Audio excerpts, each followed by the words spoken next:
நண்பர்களே, இது Ahmed pets form, Ahmed பறவைகள் வளர்ப்பகம், மனிதநேயக்குடில் நம்பர் 14, 5வது குறுக்கு தெரு, உலகநாதபுரம், எண்ணூர் சென்னை 57, வட சென்னையினுடைய கடை தொகுதியிலிருந்து உங்களுடைய அமீர் பேசுகிறேன். சென்ற முறை நாங்கள் முதல் முறையாக எங்களுடைய சேனலில் விழிகள் என்ற சேனல் 450 வீடியோக்கள் மேலே நாங்கள் அதில் பதிவேற்றம் பண்ணியிருக்கிறோம் பல்வேறு தலைப்புகளில். அதில் வந்து முதல் முறையாக நாங்கள் வந்து பறவைகள் சம்மந்தமாக தனியாக ஒரு கேட்டகரியில் வகைப்படுத்தி நாங்கள் போடலாம்னு சொல்லிட்டு ஒரு முயற்சி பண்ணோம். அது வந்து சிறப்பான முறையில் பல்வேறு இடங்கள்லேருந்து எங்களுக்கு வரவேற்பு கிடைச்சதை அறிஞ்சு நாங்கள் ரொம்ப சந்தோஷிக்கிறோம். உங்கள் அனைவருக்கும் இந்த சந்தோஷத்தை வெளிப்படுத்தும் விதமாக நன்றி நான் தெரிவித்துக்கிறேன். ஏன்னா இதை நீங்கள் பயன்படுத்திக்க விதத்தில் தான் வந்து பாருங்கள், இதை நம்ம மேலே கொண்டு செல்ல முடியும். நண்பர்களே, இந்த பறவைகளுடைய வளர்ப்புகளுடைய நோக்கத்தை பற்றி நான் சொல்லியிருந்தேன். எங்களுக்கு கிடைத்த பல்வேறு அனுபவங்கள், இன்னும் நாங்கள் அதுக்கிட்ட இந்த கற்றுக்கிட்டது, இன்னும் வந்து நாங்கள் படித்த எங்களுடைய அறிவு, நாங்கள் சேர்த்த அறிவு, இப்படி பல்வேறு பலவீனங்கள்லேருந்து இந்த பறவைகளை காப்பாற்றத்தை நாங்கள் உருவாக்கியிருக்கிறோம். ஸோ இது மேலே நாங்கள் வந்து இன்னும் வளர்த்து முன்னுக்கு கொண்டு போக நாங்கள் விரும்புகிறோம். நீங்களும் எங்களோட இணைந்து இதனுடைய இதில் வந்து வருவீங்க நம்பிக்கை உண்டு. நண்பர்களே, இன்றைக்கி பாருங்கள், உங்களுக்கு இது வந்து பாருங்கள் ஆப்பிரிக்கன் லவ் பேர்ட்ஸில் ஒரு வகை லொட்டினோ என்ற ஒரு வகையில் நாங்கள் சில பறவைகளை உள்ள வளர்த்துட்ருக்கோம். இதை ஒரு ஆரம்ப கட்ட ஒரு முயற்சி தான் நாங்கள் பண்ணோம். ஏன்னா ஒரே ஒரு ஜோடி பறவைகளை கொண்டு வந்து நாங்கள் ஆரம்பத்தில் வளர்த்து 5-6 பறவைகள் ஆகிடுச்சு. அதில் ஒரு ஆண் வந்து சமீபத்தில் இறந்து போச்சு. இன்னும் வந்து சில பறவைகள் வந்து அடையில் உட்காந்துருக்கு, முட்டையை பொரியுன்னு சொல்லிட்டு நான் நம்புகிறேன். அதுலேருந்து பாருங்கள் சகோதரர்களை, நாங்கள் எடுத்த நண்பர்களை இந்த குட்டிங்க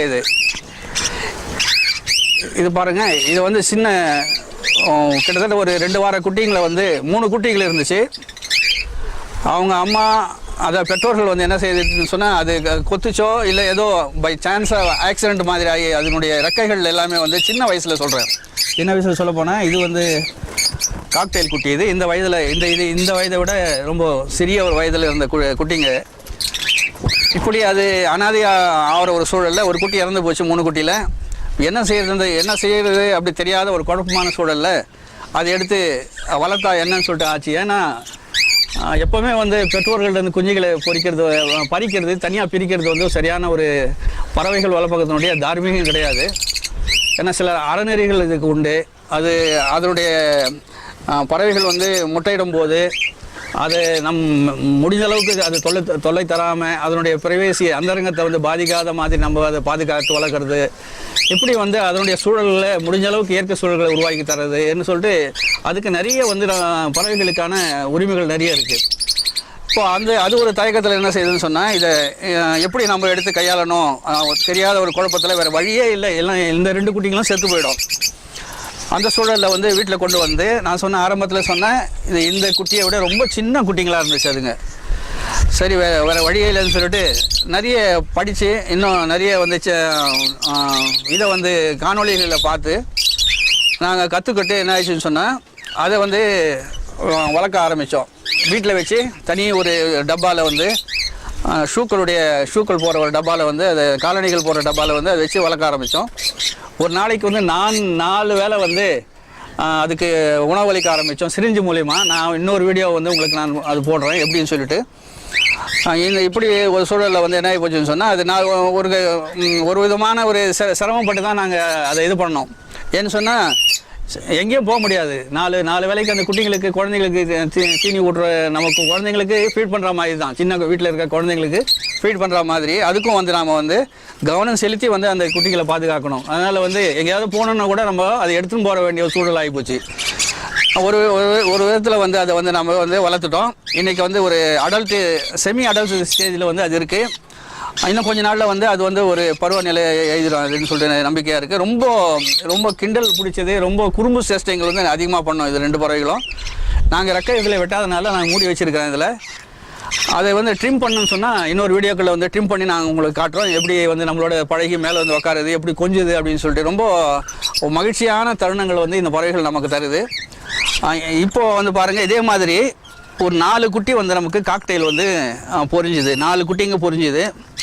இதில் சங்கடம் என்னன்னு சொன்னால், இந்த பறவைகளில் ஒன்றை தொடர்ந்து ஒன்று இல்லை ஒரு நாள் விட்டு ஒரு நாள் முட்டைகள் போடுறதுனால முதல்ல போடுற இந்த குட்டிங்க முதல்ல முட்டை போடுற குட்டியும் வந்துடும். மாறுபட்ட நிலையில் வந்துடுது. அப்படி சொல்ல வர சுருக்கமாக அவங்க சொல்ல போனால், ஒரு குட்டி பெருசு, ஒரு குட்டி வந்து அடுத்த நாள் அப்படின்னு சொல்லிட்டு பொரிய வாய்ப்பு இருக்கிறதுனால பெருசாக பாருங்கள். இந்த குட்டியெல்லாம் ரொம்ப பெருசாக இருக்கும். பாருங்கள், இந்த குட்டி இதெல்லாம் ரொம்ப பெரிய குட்டிங்க. இதுங்க இதுவும் ரொம்ப பெரிய குட்டிங்க. இது வந்து பாருங்கள் சின்ன குட்டியாக வந்துடுச்சு. இப்போ சங்கடம் என்னன்னு சொன்னால், இது அம்மா வந்து அப்பா நல்லா தீனி தான் கொடுத்துருக்கு. அது கடமை தவறாமல் தான் பாவம் அதனுடைய பெற்றோர்கள் பண்ணுதுங்க. இருந்தாலும் இது வந்து இறந்துடக்கூடாதுன்னு சொல்லிட்டு ஒரு பயமாக இருக்குது எங்களுக்கு. அதனால் இதுக்கு வீட்டில் கொண்டு போய் இல்லை இது வந்து அப்பா அம்மாகிட்ட விட்டுட்டு அந்த 2 குட்டிகளை கொண்டு போய் வளர்க்கணும், வேறு வழியே இல்லைன்னு சொல்லிட்டு ஒரு நிர்பந்த நிலையில் நாங்கள் இருக்கிறோம். அதனால் வந்து ஒரு 10 நாள் குட்டிங்க இதுங்க. இந்த குட்டிகளை கொண்டு போய் எப்படி வந்து நம்ம கைத்தீனி கொடுத்து வளர்க்கணும்னு சொல்லிட்டு வரப்போகிற வீடியோக்களை வந்து நாம் தொடர்ந்து பார்க்கலாம். இது பாருங்கள், இதுக்கு முன்னால் இருந்த ஒரு குட்டி இறந்து போச்சு இல்லையா, அது உங்களுக்கு காட்டுறேன். இதை எப்படி இறந்துச்சு, நோய் ஏதாவது இருந்துச்சான்னு சொன்னால் நோயெல்லாம் எதுவுமே இல்லை. ஏன்னா நம்ம ஒரு குட்டியுடைய ஆரோக்கிய நிலை பார்க்குறதுக்கு அதனுடைய உருவம், அதனுடைய கண், வாய் செயல்பாடுகள், குறிப்பாக அந்த ரெக்க முளைகிற பருவம், அதனுடைய அடுத்தது கால், குறிப்பாக இன்னும் முக்கியமாக பார்க்க வேண்டியது அது கழிகிற இடம். இதெல்லாம் வந்து பார்க்கணும். இதெல்லாம் வந்து சுத்தமாக இருந்துச்சு. பின்புறம் இந்த பக்கம் இதெல்லாம் வந்து நல்லா சுத்தமாக இருந்து கூட இந்த கால் புறத்தில் வந்து ஒரு சிவப்பான ஒரு அந்த குட்டியை வந்து நாங்கள் பார்த்தோம். அதில் அறிஞ்சு கொண்டது என்னன்னு சொன்னால், ஏதோ வந்து அழுத்தி இருக்குது, இல்லைன்னு சொன்னால் இது ஒன்றோட ஒன்று வந்து ஒராசி இருக்குது அப்படின்னு சொல்லிட்டு ஒரு இதை வந்து அதில் நாங்கள் எங்களுடைய அனுபவத்தில் நாங்கள் அதை பெற்றுக்கொண்டோம். மற்றபடி நோய் எதுவும் கிடையாது அதுக்கு. இந்த பகுதியில் ஒரு சக்க செவேல்னு சொல்லிட்டு இருந்துச்சு. அதில் வந்து காயம் இருந்து பார்த்தோம். முதல்ல ஒரு நாள் முன்னால் பார்த்துட்டு இருந்தேன். அது கண்டிப்பாக நாங்கள் காப்பாற்றிட்டு இருக்க முடியும். சரி, அதனுடைய இது வந்து முடிஞ்சு போச்சு. நம்ம 3 குட்டிங்கள் இருக்குது. இந்த 3 குட்டியில் ஒரு குட்டியை மட்டும் இதில் விட்டுட்டு, சின்ன குட்டியை மட்டும் அப்பா அம்மா கிட்ட விட்டுட்டு இந்த 2 குட்டிகளை கொண்டு போய் தனியாக வளர்க்குறது நல்லா இருக்காது. அதனால் 2 குட்டிகளை கொண்டு போய் இது எப்படி கைத்தீனி கொடுத்து நம்ம செல்லப்பறவையாக எப்படி வந்து வளர்த்து மாற்றுறதுன்னு சொல்லிட்டு நம்ம தொடர்ந்து பார்ப்போம். இந்த வீடியோ உங்களுக்கு பிடிச்சிருந்தால் பாருங்கள். அழகான ஆரோக்கியமான கமெண்ட்ஸுகளை நீங்கள் கொடுங்க. கமெண்ட்ஸுங்களை வந்து கெட்ட வார்த்தைகளை எந்த நேரத்துலையும் பயன்படுத்தாதீங்க. ஏன்னா இது வந்து நாங்கள் சொன்ன லாப நோக்கோட வந்து செயல்படுறதில்லை. இந்த பறவைகள் பிரியர்களுக்காக பறவைகளை வந்து இந்த சுற்றுச்சூழல் கெட்டு போகிற சுற்றுச்சூழல் வந்து மீட்டெடுக்கிறதுக்கு ஒரு நல்ல நோக்கத்தில் செய்கிற ஒரு சேனல், ஒரு பணி இது. அதனால் வந்து தரம் குறைந்த வந்து கமெண்ட்ஸுகளை கண்டிப்பாக நீக்கப்படும், அவங்க பிளாக் செய்யப்படுவாங்க. தொடர்ந்து நீங்கள் எங்களோட இணைந்திருங்க. நாம் இந்த பறவைகள் உலகத்தை சிறப்பான உலகமாக, அழகான உலகமாக மாற்றுவோம். நன்றி.